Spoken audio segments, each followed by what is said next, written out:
Oke guys, udah 1 minggu so far.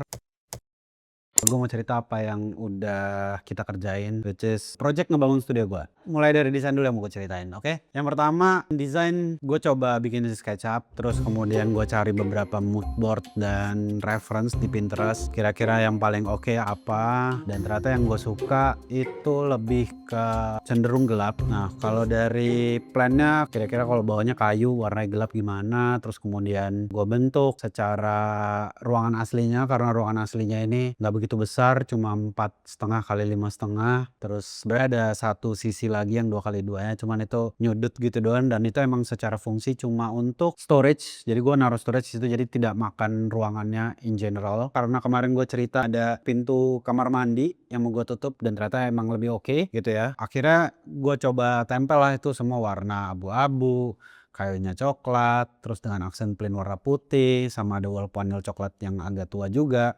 Pas gue liat di gambar, oke nih, gue mutusin buat belanja gitu kan. Kali ini gue mencoba untuk belanja offline, karena gue pernah belanja online untuk material dan semacamnya. Tapi yang ini kayak gue pengen coba lihat materialnya, terus kemudian gue coba pilih lebih cepet, karena beda brand, beda harga juga kan kalau di interior gitu. Sama ada kualitasnya juga lah. Nah, kira gue nyampe sana. Oke, gue lagi mau cari barang buat renovasi studio. Hari ini mungkin mau cari vinyl, WPC, sama plank kalau nggak salah namanya.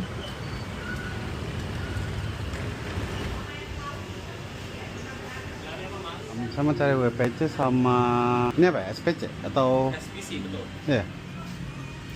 Oh iya. Tapi saya mau cari yang paling murah, apa mereknya atau apa yang adanya. Gue lihat pilihannya banyak dan sebenarnya bikin gue bingung, tapi yang nggak bikin gue bingung sebenarnya harga. Jadi gue tanya langsung, mana yang paling murah gitu. Langsung dikasih pilihan, ternyata dikasihnya nggak yang murah-murah banget juga, karena yang murah mereka menyarankan untuk yang ini tapi warnanya nggak ada. Jadi gue coba yang paling oke, yang gue pengen, ternyata nggak murah-murah banget. Nah, setelah gue pilih, bayar. Nah, ini kelebihannya kalau misalnya kita belanja offline, bisa ditawar. Gimana kok? Kan kita belanja banyak nih. Ya lu Olang, saya kasih diskon lah. Berapa kok? Ya dilempengin aja lah harganya. Aku kurangin lagi lah kok gitu. Nah, bisa kayak gitulah pokoknya. Setelah itu mungkin secara step ya, kita chat dulu tapi nggak final. Jadi di chat sebagian buat ngelihat secara look gimana.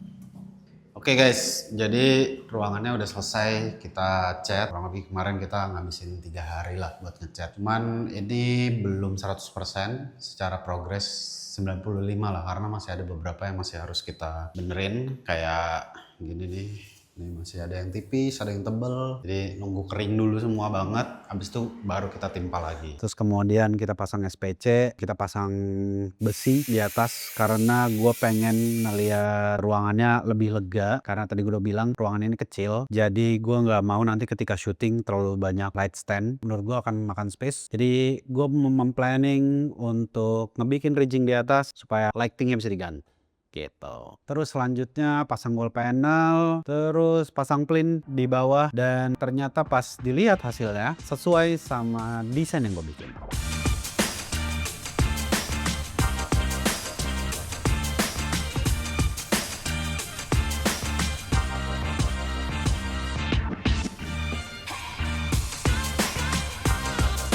Mungkin secara fungsi nantinya ruangan ini tuh bakalan gue pakai jadi bikin konten udah pasti. Yang kedua mungkin ya akan gue pakai buat bikin podcast, dan yang terakhir space gue buat kerja. Sama yang terakhir sebenarnya juga udah pasti storage room equipment gue taruh di sini juga supaya lebih mudah untuk mobilisasi ketika syuting. Kurang lebih seperti itu update kali ini. Mungkin nextnya kita akan update tentang apa aja nanti isinya. Gue jujur sebenarnya agak worry karena isinya belum terlalu banyak nantinya, tapi kita lihat aja ya. Mungkin nggak selesai di sini videonya, mungkin masih ada lagi. Jadi tunggu aja di video selanjutnya.